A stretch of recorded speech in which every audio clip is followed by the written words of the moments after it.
você já se sentiu confuso, confusa ao ler a Bíblia? Já pegou um versículo do Velho Testamento e pensou: isso não faz sentido para minha vida hoje.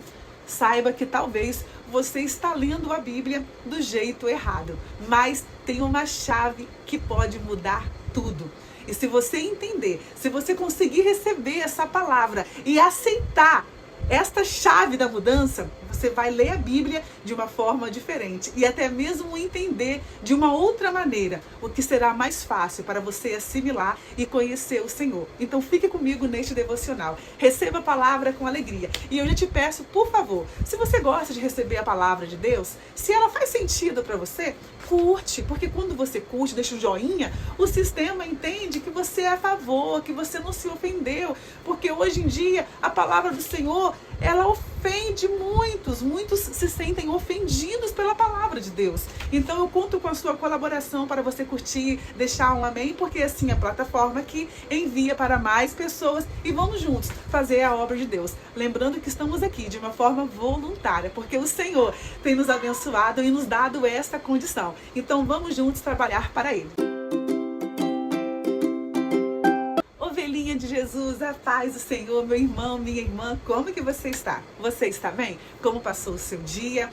Hoje, 1º de maio de 2025, estamos aqui no nosso cantinho, então não repare se ouvir criança gritando, cachorro latindo, porque moramos em um sítio, irmãos, moramos em uma casa, então tem criança, tem vida, tem barulho, tá bom? Mas eu já quero começar aqui dizendo que você é muito bem-vindo, muito bem-vinda, que você não chegou aqui em vão e que se você está aqui hoje é porque o Senhor te trouxe. Então você é mais do que vencedor, é mais do que vencedora. Escreve aqui, eu sou mais do que vencedor. É sim, porque não é qualquer um que consegue parar para receber a palavra do Senhor. Aleluia! E eu quero compartilhar aqui uma experiência que eu tive hoje, 1º de maio de 2025.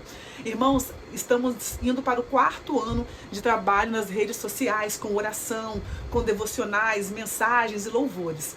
E quando nós começamos porque por uma alma.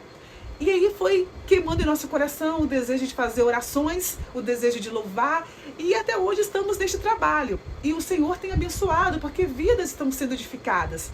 E sempre eu tive um desejo de fazer orações específicas, mas parece que eu nunca tive coragem, sabe? Nunca tive aquela ousadia, né? Eu oro todos os dias, há quase 4 anos nas redes sociais, mas nunca tive coragem de fazer orações específicas. E hoje eu acordei com meu coração pegando fogo para isso. Falei, meu Deus, começando o mês, nós podíamos fazer juntar no propósito que estamos fazendo orações específicas. E eu perguntei para os irmãos que nos acompanham lá no grupo, conversei com eles, mandei a mensagem, tive concordância e falei, amém, então, é de Deus. E rapidinho pela manhã, fiz um post e já começamos hoje, 1º de maio, a fazer um propósito, onde ficaremos nesse mês de maio, orando todos os dias por uma área de nossas vidas. Segunda-feira, vamos orar para que Deus restaure, para que Deus renove, para que Deus dê ânimo.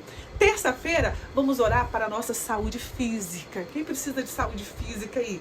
Quarta-feira, vamos orar por nossa família. Colocar nossa família no altar do Senhor. Quinta-feira, vamos estar orando saúde mental, saúde psicológica, saúde emocional. Sexta-feira, libertação. Quem precisa aí de libertação na família, libertação na própria vida? Sábado, vida financeira. Nós cremos em um Deus, irmãos, que cuida dos mínimos detalhes. Você crê que Ele é provedor? E domingo nós vamos clamar ao Senhor por nossa vida espiritual, renovo, batismo com o Espírito Santo, comunhão com Deus, intimidade. Ou seja, estaremos entrando neste mês de maio com orações todos os dias para cada área de nossa vida. Então eu te convido, venha no propósito. Já estamos com algumas pessoas lá, que eu coloquei uma enquete lá no Instagram, e eu estou muito feliz porque as pessoas estão aderindo, estão entrando, e nós precisamos de oração.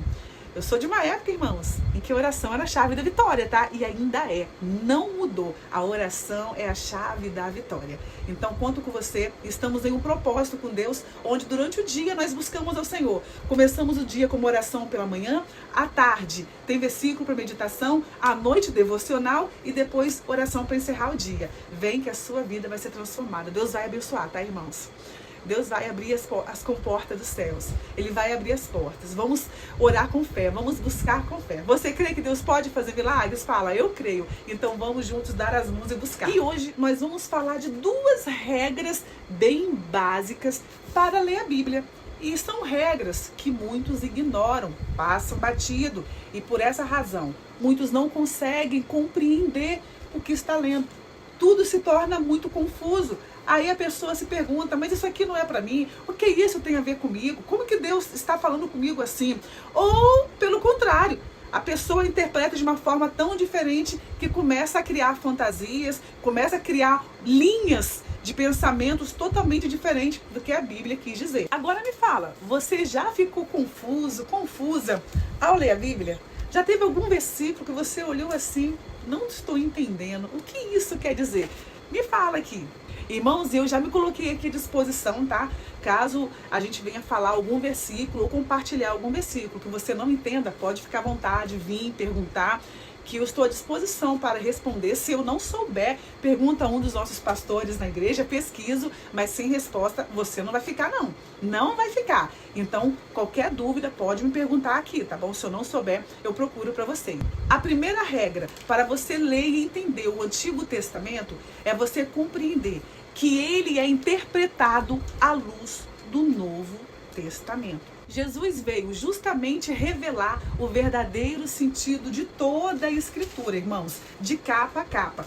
Ou seja, o Novo Testamento é o cumprimento do Velho Testamento. Então eu não posso ler o Velho de forma isolada. Por que essa regra é tão importante? Primeiro, porque se você ler o Velho Testamento desconsiderando o Novo Testamento, você pode interpretar toda a Bíblia de forma errada.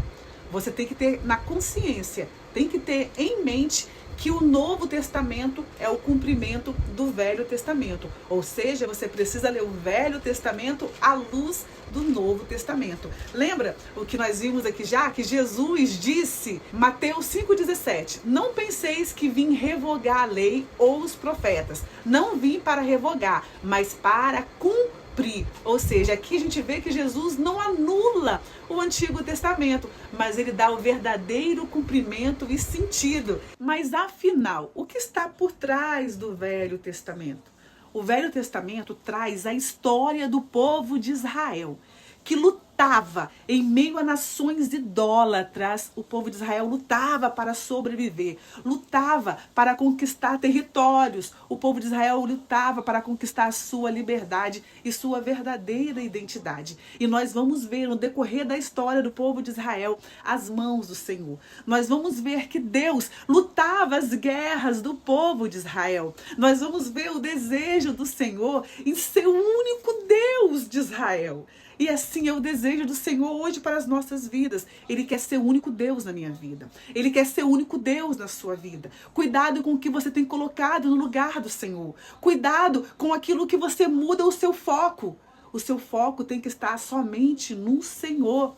E essa foi a história do Velho Testamento em volta do povo de Israel. Mas essas guerras, essas lutas do povo de Israel, não é a mensagem principal Mas essas guerras, essas lutas do povo de Israel, não é a mensagem principal do Velho Testamento. Nós temos que ler olhando o Novo, que o Velho Testamento sempre apontava para o Novo, para a vinda de Jesus, para o nosso Salvador, para o nosso Remidor. Oh, glória! No Antigo Testamento, Deus levantou profetas, levantou sacerdotes para falar com o povo, para guiar o povo, direcionar o povo. E nós vemos, irmãos, no Antigo Testamento, Deus falando, Deus agindo. E no Novo Testamento, agora no Novo, Deus fala conosco através do seu Filho. E olha o que diz aqui em Hebreus, capítulo 1, versículo 1 e 2. Havendo Deus antigamente falado muitas vezes e de muitas maneiras aos pais pelos profetas, a nós falou-nos nestes últimos dias pelo Filho. Quem é o Filho? Jesus. Ó, Deus falou no Antigo Testamento, irmãos, por profetas, sacerdotes. E a nós, pelo Filho. Por isso que eu preciso ler o Velho, entendendo que o Novo é o seu cumprimento. E qual é a mensagem do Novo Testamento? Está aqui, irmãos, em Mateus 7,12. Jesus vem e muda tudo. Ele diz, tudo que vós quereis que os homens vos façam, fazei-los também vós. Isto é a lei e os profetas. Ou seja, irmãos, o resumo de toda a Bíblia, Velho Testamento, Novo Testamento, é o amor. Ame o seu próximo como a ti mesmo. Ame, perdoe, faça o bem. Importante lembrar, irmãos, que no Velho Testamento, naquelas guerras por territórios, vamos ver Josué, se lembra? Lutando por Jericó. Vamos ver Davi nas guerras e mais guerras. Hoje, nós não lutamos por território, não é verdade? A nossa luta hoje é espiritual. A nossa batalha hoje é espiritual. Nós lutamos sim pelo nosso território, que é a Nova Jerusalém, é a vida eterna. Então, nossas batalhas hoje são diferentes da do Velho Testamento. São diferentes. E é por isso que eu preciso me revestir, que eu preciso buscar, que eu preciso orar e interpretar a Bíblia de acordo com a vontade de Deus. Ou seja, colocando Jesus como centro. E outra regra muito importante: não leia um versículo isolado e faça interpretações. Ao ler um versículo bíblico, não faça interpretações somente por ele, sozinho. Leia o que está antes, leia o que está depois. Tente entender todo o contexto, toda a história, qual a real mensagem que aquela história quer trazer, que aquele texto quer trazer. Irmãos, por causa de interpretações erradas de um versículo isolado, pessoas tomaram decisões absurdas, tá? Absurdas. Um versículo só, sozinho. A pessoa entendeu que ele quis dizer uma coisa, e ele estava dizendo ao contrário, tá? Ao contrário. Então, cuidado. Não faça de um versículo isolado, né, uma regra, aquilo tudo. Muito cuidado, atenção. E lembre-se que a nossa batalha hoje não é contra nações, territórios. É uma batalha espiritual. E é por isso que temos que nos revestir. Temos que estar em oração. Nós não estamos vendo aqui o mundo espiritual, mas existe, tá? O mundo espiritual existe. Existe uma guerra. E para vencer é com palavra, é com jejum e oração. E eu te convido, estamos neste propósito, onde durante o dia buscamos ao Senhor com oração, com versículos, meditação, devocional, e você vai se fortalecendo e se aproximando de Deus. Vem, vamos dar as mãos, se esforce, ovelhinha, e tenha bom ânimo, amém? Que Deus te abençoe, curte aqui, eu oro, para que mesmo que seja um devocional de estudo, o Senhor possa falar ao seu coração e ministrar, amém? Pai, muito obrigada por tua palavra. Obrigada, Jesus, pelo teu grande amor. Neste momento eu te peço pela vida desta pessoa. Senhor, vai ao encontro dela. Vai ao encontro da família dela. Pelo poder que é no nome de Jesus. A nossa petição de hoje, Pai, é por saúde mental, saúde psicológica, saúde, Senhor, emocional. Tira a depressão, tira, Senhor, todo o estresse, tira toda a ansiedade, todo o medo, insegurança, aflição, todo o pânico. Há poder no nome de Jesus. Repreenda, Senhor. Conceda, Pai, uma mente saudável. Senhor, que as emoções possam estar controladas, que o psicológico possa estar, Senhor, controlado. E, Senhor, toque nesta mente, toque neste coração, toque nesta emoção, Pai. É o que eu te peço, dê saúde nesta casa, para cada um. Senhor, em nome de Jesus, estenda as tuas mãos, abençoe esta casa, abençoe esta pessoa. É o que eu te peço, em nome de Jesus. Amém. Que Deus te abençoe e te amo, ovelhinha. Fique na paz.